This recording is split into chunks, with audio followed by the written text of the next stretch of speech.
on page 4 of my notes, and what we're going to do is I am going to kind of model how I would take notes in my scientific notebook when I'm reading something. So this is CK12 1.1, the scientific method, okay? So what your assignment said was to read through this and take notes. So what I'm going to do is I'm going to model it after the image that I showed you.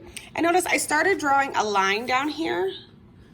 Okay, my questions that I have as I'm reading, I'm just leaving myself space so I can write questions over here on the side. But this is where my notes will actually be.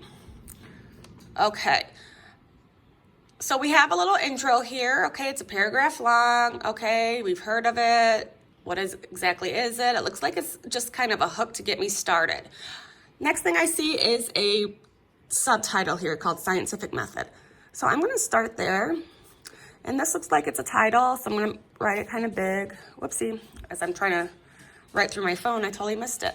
And now I'm ready to start taking notes. So there are basic methods of gaining knowledge that are common. At the heart of science is the scientific investigation, which is done by following the scientific method. A scientific investigation is a plan to ask questions. Look at this figure below. Okay, so now in this figure below, this looks kind of important to me.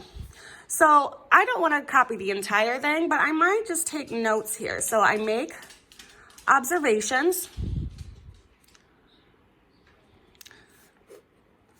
Think of questions. So I'm just going to put question. Formulate hypothesis, make hypothesis. And so on. So I might just sketch this out a little bit. And I'll do, oopsie, you guys have not been able to see that. So you can see how I've been kind of doing that as we go.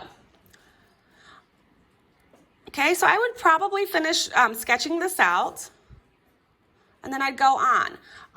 It begins with observation. So I might go back up and I would put begin. And so I'm on the paragraph above the moth, and if you're following along. And so it gives an example. Let's say you walk into the woods and observe a moth. You notice that the moth has spots, yada, yada. Okay, so now we begin here with observations. The next thing I do is ask a question. Observations often lead to questions. Okay, I'm looking back up here. I could put ask questions down here and write the notes. Or I could put it up here, whichever way you prefer. Now, here it just says to ask questions. I might have a question though, like what kind of questions should we be asking? So if I have any questions with my reading, I write them over here in the side. Okay, what kinds of questions? And I continue doing this all the way through. The next section is a testing a hypothesis. It talks about predictions. Prediction, that sounds like it's bold here and it sounds important. So I'm gonna go ahead and highlight it maybe. Also, if you have colored pens, okay, you may want to go back up and do some of your drawings and figures in this. It talks about evidence. Evidence is coming up. So you might talk about qualitative and quantitative. I might need to put down over here what is difference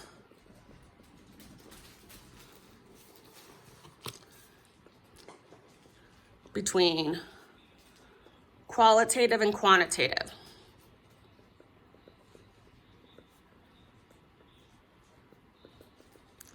Okay, so by the time I'm done, my page is going to be full of notes, and it will probably it might take me 2 pages to get through the entire scientific method site. Now, there's also a video. You can watch the video. Watch the video, then go back up and add notes. It's okay to not keep adding down. It's okay if your video then talks about questions, and it talks about like maybe there's scientific versus non-scientific questions. You can go back up and add it in. Maybe you want to go back up and add it in with a different color because it's something that you're supplementing, you're adding more into. Okay? Maybe you come across in a video or later on in your reading the difference between qualitative and quantitative. Quantitative deals with numbers. You want to answer it in different colors or highlight it at this point. Okay, or you can always do both, just so you can find it easier. So you're going to get in a strategy, but you're going to come up with your own kind of way to do it and how you like use your coloring system. But the basics are you will have two columns, a skinnier one on the left. That's where you're going to put your questions as you go through and as you think about what you're reading and watching. On the right hand side is going to be the notes, the input, where you're going to be inputting and writing notes as you go along. Please make sure that you are using the tips that are given to you in the sample note-taking page provided in the other video, on the class website, and in the image in your Google assignment.